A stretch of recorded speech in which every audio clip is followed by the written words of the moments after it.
hate the color of your skin? Who taught you to hate the texture of your hair? Who taught you to hate the shape of your nose and the shape of your lips?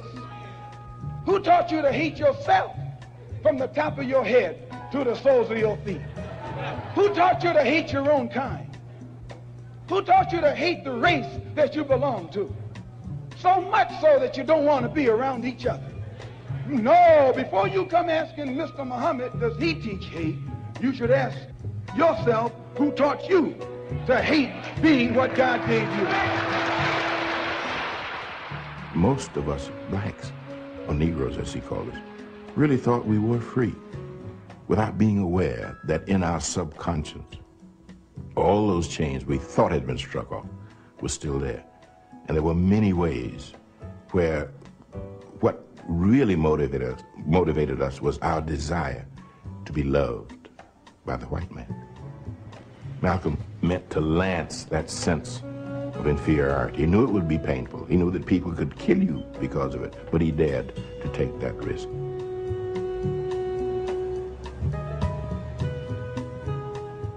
He was saying something over and above that of any other leader of that day.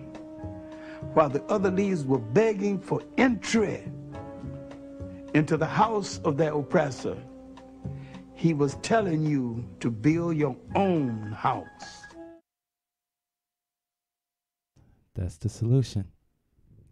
Build your own house. I don't know why we don't get that. Maybe we'll get it in 2019. Peace and blessings to everyone. Welcome to the first No PC show of the year. It's not going to be anything intense. We're just going to talk about a few things that we want to do this year. We want to start a new segment. I got to figure out what time it's going to be. It's going to be called the 15-minute conversation. And we're going to call someone or have someone call us and just have a discussion about different topics that may be going on, and it'll be once a week. I don't know if we'll do it Monday, because not too many people have stuff going on Monday nights, but it'll be like Monday, 8 or 9 o'clock in the evening or something like that. But we'll work it out. I'm going to always leave the number on the screen, 872-267-2552. If you'd like to call in tonight, 872-267-2552. If you're on the Facebook side, you can always come over to the YouTube side, type the No PC Show, all one word. It'll bring you to the site. Click on the subscribe button and then click on the notification bell. And when the show starts, then you will be able to partake, and you'll be able to see the different graphics and things that we put up. So tonight, we're going to start off and this will be the kind of like an outline of what the conversation is going to be like, just dealing with new topics and things. So I'm going to start it off with something I'm sure everybody has seen. Check this clip out. John! Wait! Hey! No! Get the police. Let her go. Stop fucking playing with me! Stop fucking playing with me! Stop fucking playing with me! Stop fucking playing with me! Stop fucking playing with me! Stop. Puss ass nigga! Puss ass nigga, play with it! I'm on that shit! I'm on that shit! I'm on that shit! I'm on that shit! I'm on that shit! I'm not going home now! Bitch, I'm on that shit! Stop playing with me! Stop fucking playing with me! Excuse me, I'm sir. calling the police on that! No! Where my phone at? Man, where my phone at? And I want her ass fired right now. No, you're finna go to jail! Jasmine. You put your hands I on me didn't first! insult you. I was just asking you a fucking question, Over there. bitch. So Sir, you we fucking got it. run, you're gonna give me a goddamn refund. That clip there was from an incident that happened at a McDonald's. And, I mean, everybody's got their opinions on it. And I'm just going to give my opinion. Like I say, if you want to call in, 872-267-2552, you can get your opinion on it. Basically, let me share something with everybody. A lot of people don't seem to realize that since Donald Trump has gotten into office, even while he was campaigning. So for the last 3 years, I'm going to share this screen here. Hate crimes have risen for the 3rd consecutive year. That's Donald Trump's 2 years of being the president and that 6 months of him campaigning. All these yahoos have lost their mind and stepped over the line. Like they say, last year was the year of while being black, being harassed while driving black, while staying in a hotel black, while barbecuing black. This is all a call. Don't let people tell you that, no, Donald Trump has nothing to do with it. He has a lot to deal with it because he's allowed the hidden racists to come on out and be who they really want to be.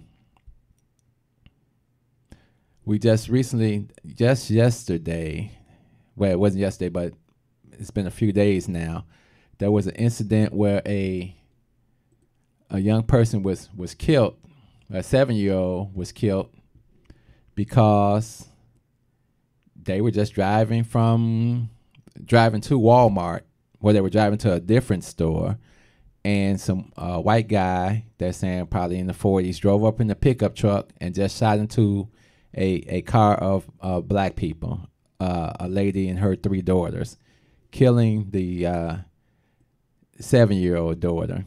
I'll share that with you real quick. Okay, Jasmine, she's saying, Mama, she's not moving, she's not answering. I turned on the light and turned around and looked at my 7-year-old, and she was leaned against the door, and she was not moving, she was not breathing. I knew then that she was gone. A young child gunned down, dead for no reason. Now you can see that full interview. I think the young lady's name is Jasmine Brazil or something like that. And she talks about the situation where her and her daughter were shot, and they were on their way to a store called Giovanni or something, and they saw the Walmart, so they turned over into the Walmart. While they were leaving or going back, this truck pulled up and just started shooting. Now, in her testimony, she says, I had to think back. Did I cut this dude off in the parking lot? Did anybody say anything to this dude? Did we do anything that could provoke this? And it turns out nothing was done to provoke this. They're in the South, though. They're in Houston. Like I say, anything could happen. The kids could have looked at them crazy or something, and this would provoke a racist to behave in this manner. They still haven't caught him. And will they catch him? And they probably know who he is because he got a red pickup truck. Probably not. Well, it's the South. It might be a whole bunch of red pickup trucks down in Houston. But the fact remains, this 7-year-old is dead now. More of this behavior that's coming out more and more. I mean, it really was one of the reasons I had to leave my job. There was no other way I was going to stand around and continue to participate in the racist behavior of white folks in this country. Sometimes you just we have to man up and walk away. I know we got our own problems, our internal problems to deal with. But if we don't get to a point of frustration with these people, and I know your pastor's going to say, well, just keep praying on it, and God's going to work it out, and this and this, and that's all true. But I believe God works it out for those that follow his law and go forward. The reason the people of Israel stayed in the wilderness for 40 years was because of fear of moving forward, from doing what they needed to do to move into the promised land. We're not doing what we need to do. So we got Obama in office, and then we felt that this was just great. It's all lovely. But then you got to realize how they continue to change the game or try to punish you for any type of situations that, you know, you may find yourself in. Right now, everybody's jumping on Tiffany Haddish. I don't know why they're jumping on Tiffany Haddish, but and I think it has something to do with the little, it starts off, but first they think you're a good nigga, and then they see you do something, and then they say, you know what? I don't think this is really a good nigga. We got to do something about it. So Tiffany Haddish came out and said something about Peter. I'll just share it with you.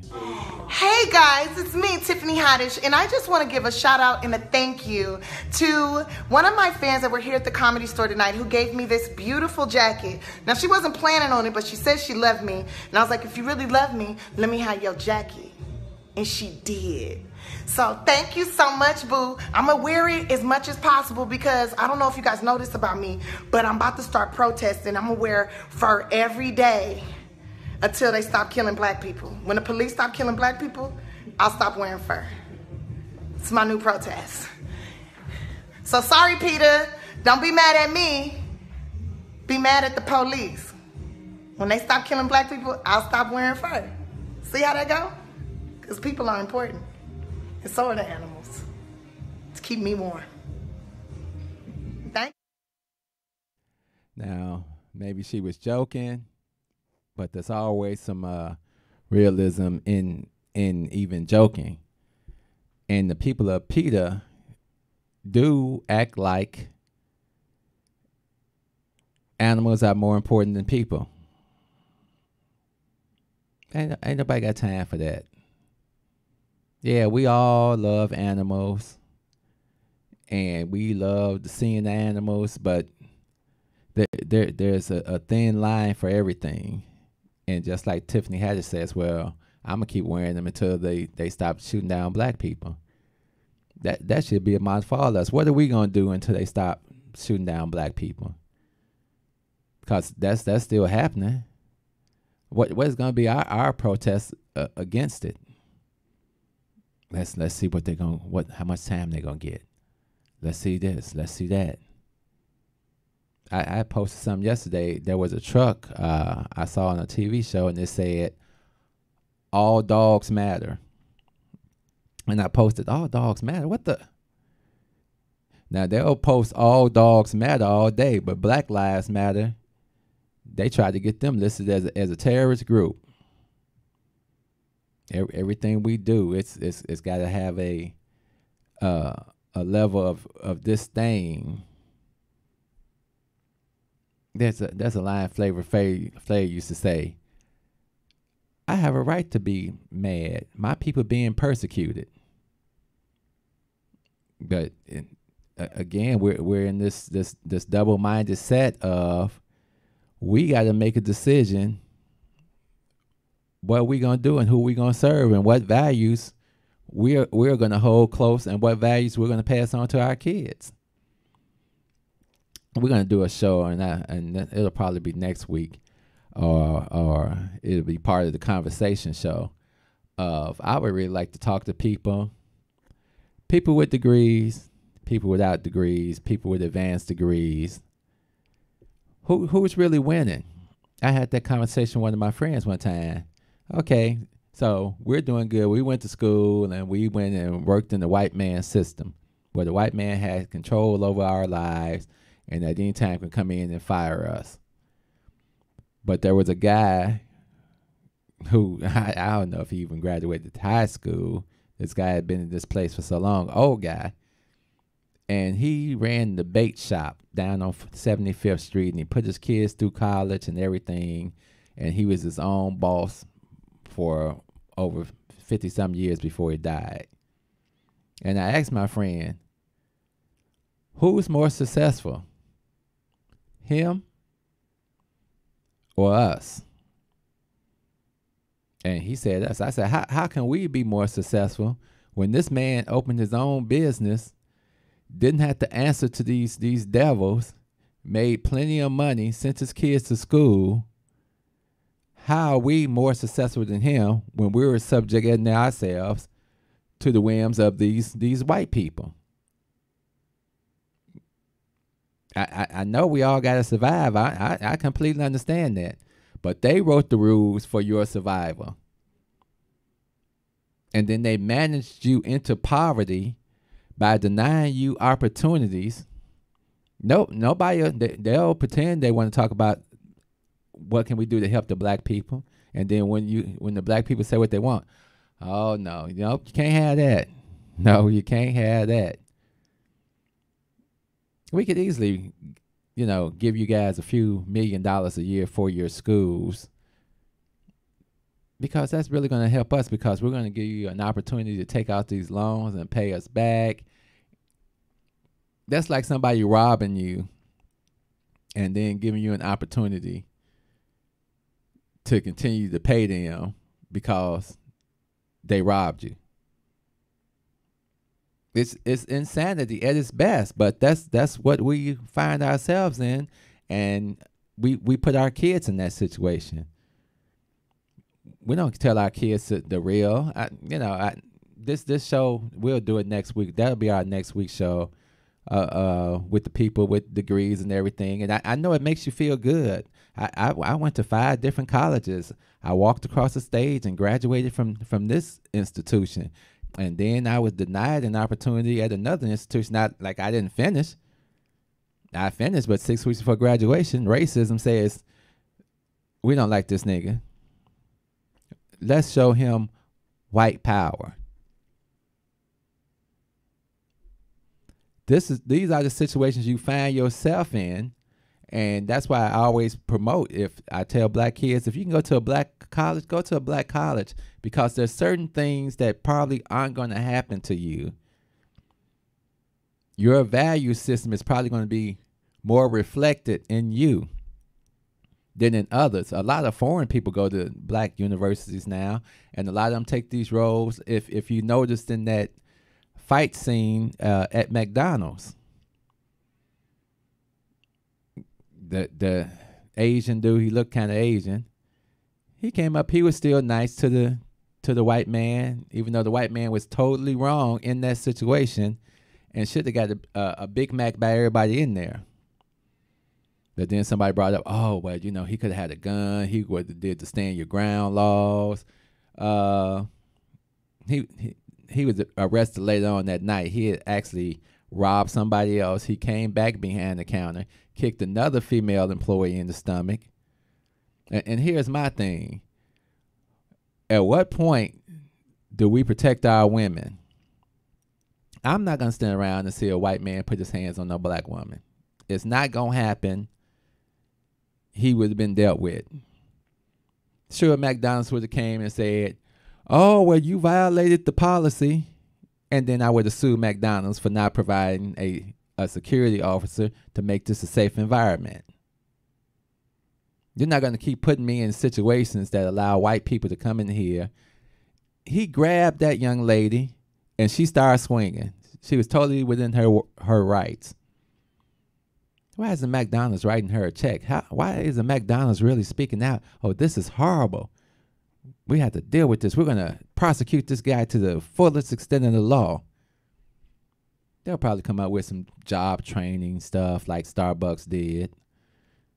We want to make sure everybody is placed in a safe environment. No, everybody wasn't fucking with everybody in that situation.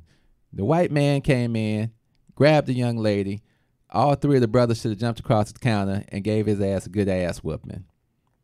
Period. This is what's going to stop a lot of the nonsense. I remember I worked at a job, and the boss's friend had called. It was a restaurant, and his friend told me, I will kick your ass and I'll do this. I said, really? You just fucked yourself. If you want food, bring your ass down here and pick it up. Well, I'll call your boss. I don't give a fuck. Call him.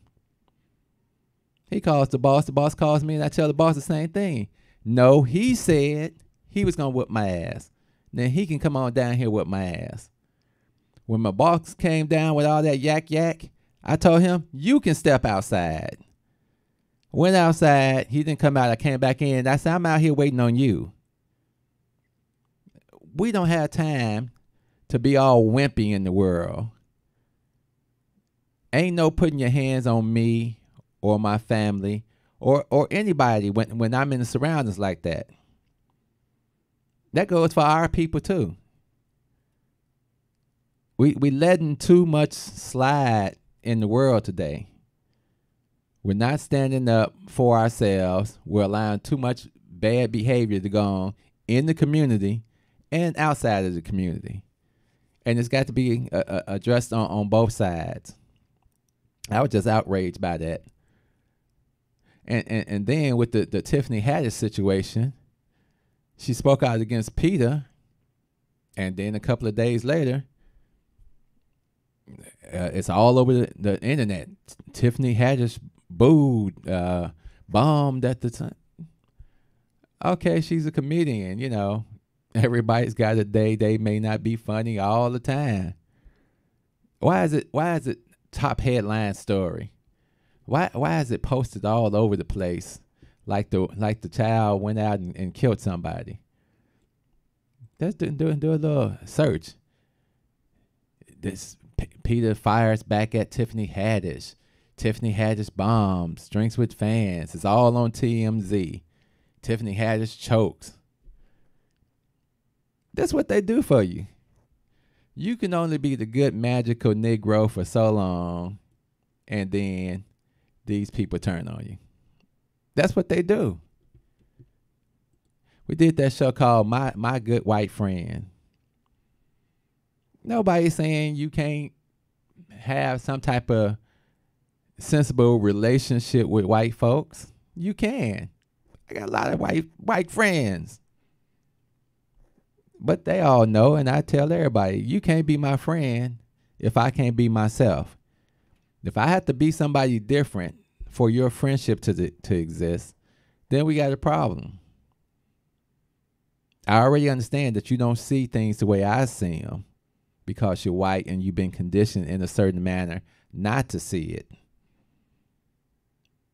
But we have to start reconditioning ourselves this year, reconditioning our minds, our thought processes, and how we want to do things. It makes no sense that we don't have more businesses in our own neighborhood. That's got to be a priority. Don't tell me it can't be done. If all the foreigners can come in and open up businesses, why can't we? And maybe we need to just start having a different attitude toward these foreigners. I'm sorry. I don't go to Sharks. I don't even go to Dunkin' Donut no more because I got into it with the little. I guess he was from India. He did something. I didn't really get into him. I got into him with them over something procedures they were doing. But then I saw the behavior of the Indian manager over the black people, and it disgusted me. Just like it disgusts me the way they talk to people when people go in and out of their stores. If you don't have enough dignity in your life to not give a person your money that treats you or anybody of your hue in that behavior, then the problem's not with them, it's with you. It wasn't Dick Gregory, or was it Dick Gregory? It might have been Dr. Sabi. Dr. Sabi said, these other groups aren't wrong because they're following the main rule of life, which is self-preservation. White people do what they need to survive. It's their system. They got us in the system. And they know to keep us oppressed because don't let these niggas get up. We'll let every Asian, Indian, Pakistani, whoever can come over here, we will put them ahead of black folks.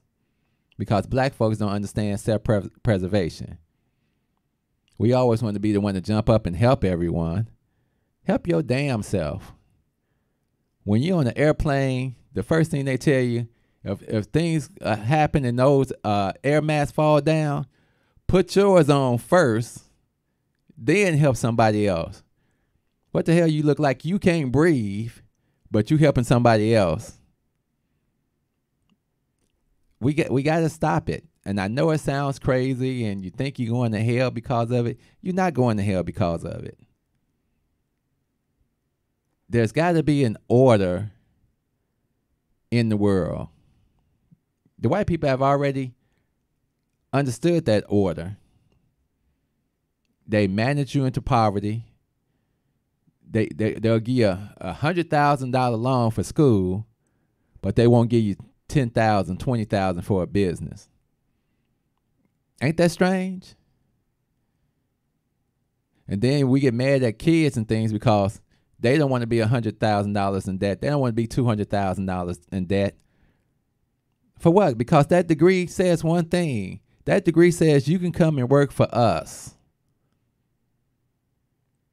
Very few people go out, very few black people go out with these doctorates and everything and work for themselves. We're not going to be inconvenienced. We spent all this time for this education. Fuck you niggas. They got us to that point where all we think about is ourselves. We're selfish. And that's a big problem. So when they talk about the crabs in the barrels syndrome, who put us in that barrel? If this isn't the year that we fight and speak up for reparations, you got all these new people in Congress, right? In the Senate. The country was shut down for what, 13 days? It's time to step up, and at least Mitt Romney had the balls to say something today. Even his own niece stepped out against him. You know, they all up there kissing the ring. And everybody's talking that yah-yah about how great the economy was. But if it's now officially, they declared it's the worst. Last year was the worst year since in 2018. When everything, 2008, when everything crashed. So it's the worst year since before Obama got in. And he's still sitting around like a baby. Well, if China doesn't do this, then I'm not going to do this, and they're not going to agree. Okay. Then y'all lose money. But when you're rich, you don't lose money. You don't give a damn. If you got $80 million in the bank, okay, I lost $1 million. I'm still rich. It affects us poor people more than anything. Let me just share this web on you.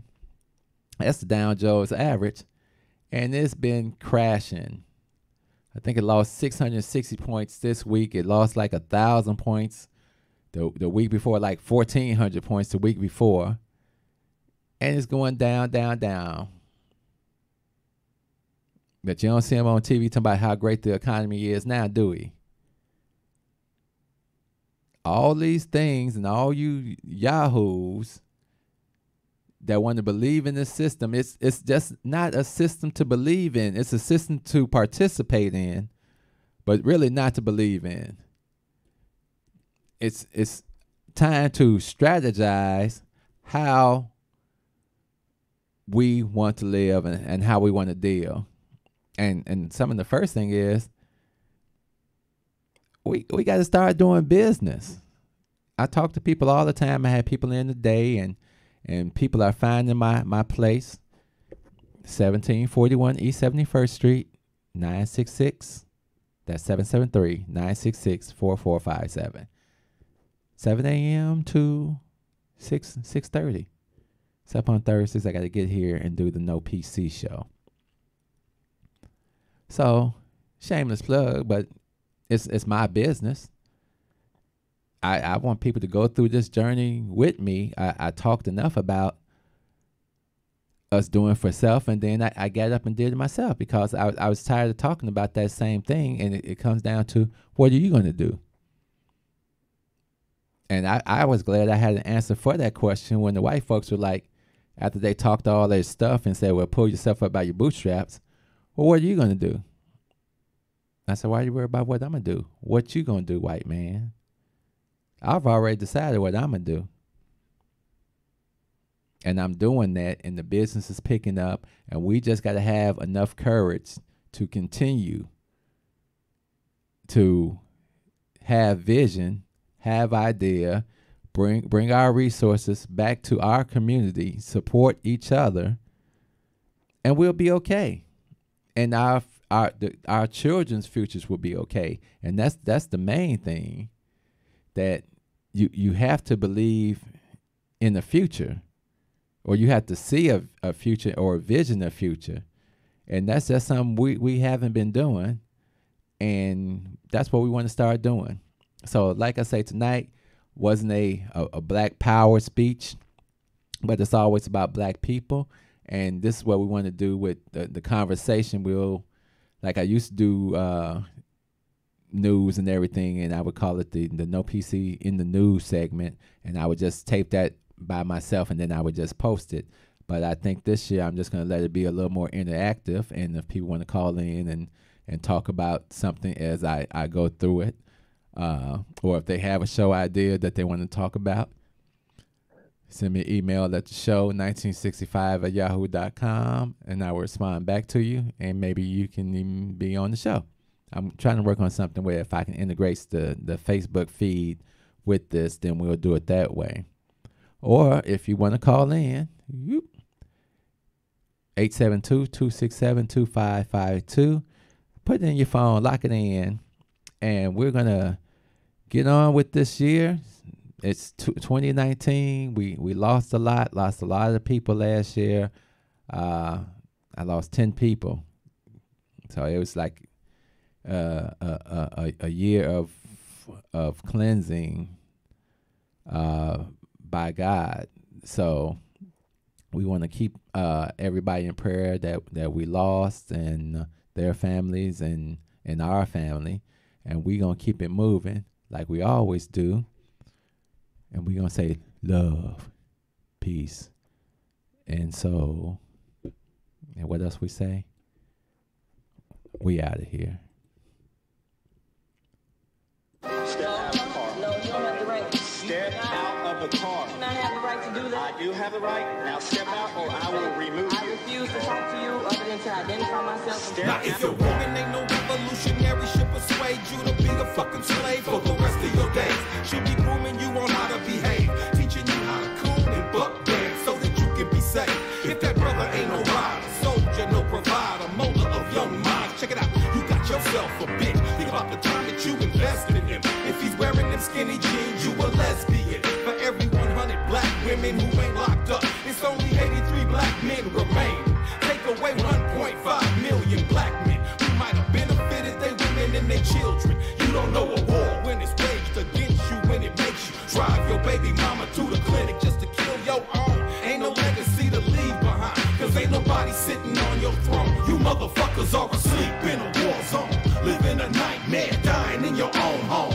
If you don't stop, you gon' lose what you got left. I'd rather die trying to fight for my last breath. Freedom or death, you asleep in a war zone, living a nightmare, dying in your own home. If you don't fight, you gon' lose what you got left. I'd rather die trying to fight for my last breath. Freedom or death, nigga. Sandra Bland was a rider. She wouldn't have committed suicide, and you a motherfucking liar. It would not be wise to stop when you hear sirens and you see the police behind you, but you don't wanna die. They gon' shoot you if you run. They gon' say that you was going for the police gun. That's why they shot you like 120 times, but you was still coming, so they put another bullet in your lung. Them devils got you praying while they murder, because they know you on that bullshit. They steady with them full clips and body armor. They kill your women in the street, cause they figure you too weak to do anything about it. You some shit, getting fucked in your sleep. They poison you every time you brush your teeth. You don't care, you behave like a slave. A bitch from the cradle to the grave, on your knees with your hands out, begging cause you wanna be saved. Are asleep in a war zone, living a nightmare, dying in your own home. If you don't stop, you gon' lose what you got left. I'd rather die trying to fight for my last breath. Freedom or death, you asleep in a war zone, living a nightmare, dying in your own home. If you don't fight, you gon' lose what you got left. I'd rather die trying to fight for my last breath. Freedom or death, nigga.